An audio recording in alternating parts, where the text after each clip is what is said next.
What's up again, guys? Brian here at 3TR, and here to share with you my official movie review for the newly released reboot of Mad Max Fury Road. Now, this movie was directed by George Miller, who actually directed the first Mad Max film, and this stars the really brilliant cast of Tom Hardy, Charlize Theron, and Nicholas Hoult.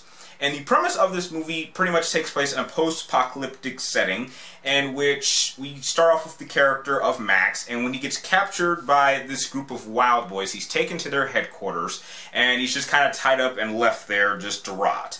And while that's happening, you have Charlize Theron's character, who goes by the name of Imperial Furiosa, I believe, and it's basically her job to drive this tanker to this other town in order to pick up more fuel. However, in the process of transporting this truck, she decides to go rogue, and it is then discovered that she's actually kidnapped a set of girls, which pretty much are being used as just sex slaves or prime breeding machines, prime breeding creatures, and the convoy of the main villain pretty much spends the entire movie going after her, and that's really what you have for in terms of a premise of the film itself. Now, I have to say that I really enjoyed this film for a lot of reasons. However, it is not perfect. To get the good out of the way, the car chases in this film are absolutely incredible. George Miller knows how to film action, and there's no question in my mind that these car chases that this film projects are going to go down as some of the best car chases in cinema history.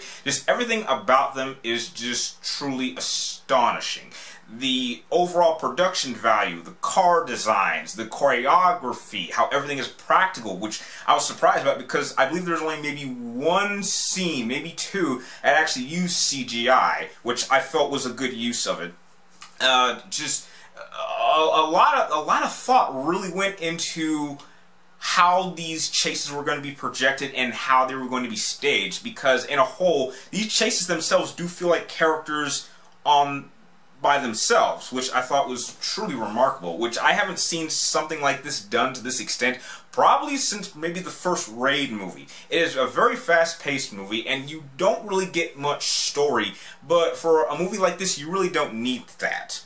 Now, in terms of characters, surprisingly, for a movie called Mad Max, Tom Hardy is really not the main character of this film. It's actually Charlize Theron's character, and she does an absolutely magnificent job of her character. And I will just go off on a little rant by saying that don't listen to any of the negative comments about her character.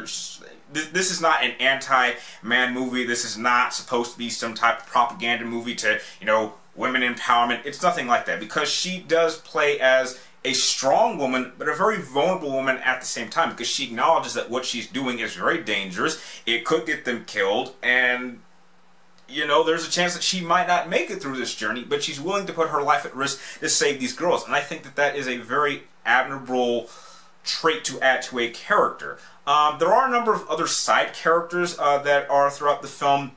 I don't think they don't really get developed all that much, but they do have their moment to shine.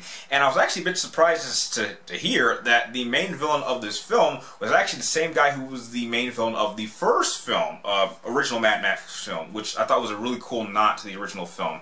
Now, kind of going into my only real negative about this film, and that is Tom Hardy's Max. Now, Tom Hardy is a great actor, but I feel that they don't do anything with his character. Out of anything in this film, his character of Max is the most insignificant element of this film. And that's a bit misleading because this movie is titled Mad Max. I think this movie would have made more sense had Charlize Theron just been playing a new interpretation of the Max character. It would have made much more sense, because really for half of the film, he's really not doing anything. And then when he actually is put in a position to start doing stuff, he's just kind of there as like a sidekick character to Charlize Theron's character. When she says, we're going to do this, he just kind of goes along with it because he's got nothing else to do. Now, the movie does attempt to kind of give him some backstory because he has constant, you know, flashbacks to like horrible scenes, but the movie never takes the time to really develop these elements, and so I wasn't sure if I'm supposed to just go off of what I already know about the Max character, or are they trying to tell me something? But the movie never takes the time to develop this story element, and because of that, the character of Max is just kind of wasted. You could replace him with any generic sidekick character, and I don't think the movie would have changed at all, and I just find that really, really disappointing and somewhat misleading. Another element that I really don't like was, I just don't like the fact that it felt the need, how do I describe this? It felt the need to add certain elements to this story that just weren't unnecessary. There were several moments where the movie kind of slowed down for no real reason, and I guess maybe it was just to kind of give the audience a time to, you know, catch its breather after all these really intense chase scenes, but I really don't think that that was really necessary, and that just kind of added maybe an extra 10 or 20 minutes to this film, which really wasn't necessary. It really is one long car chase, and that's really what it should have focused on being. Despite that, I really, really enjoyed seeing this film. I'm not really sure if you should see this in 3D. I don't really think it's necessary, but this was a truly amazing experience. I would absolutely see this a second time, and I do recommend that you certainly see this in theaters.